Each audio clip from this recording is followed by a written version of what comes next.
One of my favorite parts of the day is in the morning, enjoying a cup of coffee with my wife on the porch. It's quiet, a good time to just get your thoughts together and plan out the day. But our porch isn't very wide.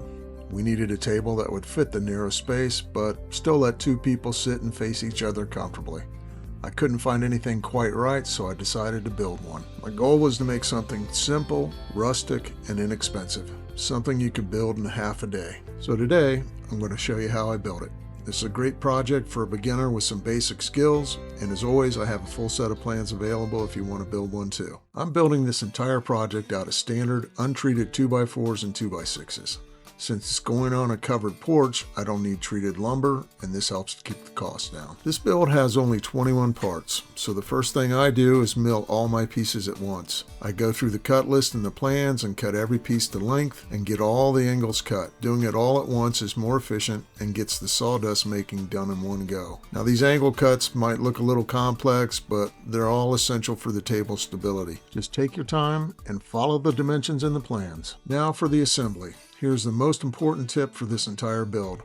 Use a large, flat workbench as your assembly jig. This flat surface is the key to getting an accurate square assembly. I lay out the rear legs right on my pencil lines, clamp them down, and then attach the upper table support. This locks the top of the legs in place. I'm using waterproof wood glue and a pneumatic nailer. The nails are really just for speed. They act as a clamp, holding the pieces together while I drill for the bolts and while the glue dries. The real strength will come from the glue bond and the hardware. Once it's nailed, I drill all my 3/8 inch holes for the carriage bolts, following the pattern in the plans. I'm using a drill guide here to make sure my holes are straight and true. Then I install the carriage bolts. These bolts are what give the frame its final structural strength and rigidity. And with that, our main leg assembly is done. Next, we build the two front leg assemblies. Now here's a place where you need to pay close attention. You're building a left and a right version. They need to be mirror images of each other. The key is to make sure the legs and the bench supports are facing opposite directions, but the stacking order is the same. The bench support always goes under the leg. Just like before, I glue, nail, drill, and bolt them. With the legs assemblies finished, it's time for the tabletop. I'm building this as a separate panel first. Again, I'm using my flat workbench for control. This lets me make sure the entire top is square, and I can get the spacing between the boards set to about 1/8 of an inch. I attach the cross connector with glue, nails, and deck screws. Building the top separately makes it much easier and more controllable to attach to the rear leg assembly. I just set it in place, glue it, and screw it down. This next piece is a key structural brace. Before I attach it, I use a framing square to ensure the tabletop is at a 90-degree angle to the rear legs. This brace is what will support the weight of people leaning on the table, and it locks that 90-degree angle in permanently. I attach it with glue, nails, and screws. Now it's time to bring it all together.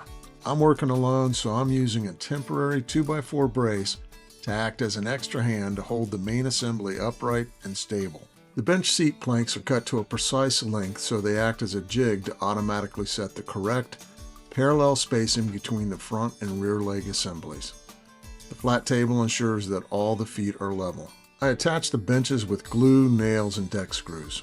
These are adequate here, because the real strength for the bench is coming from the final piece, the underbench brace. This last brace ties the front leg, the rear leg, and the bench planks into one single strong unit.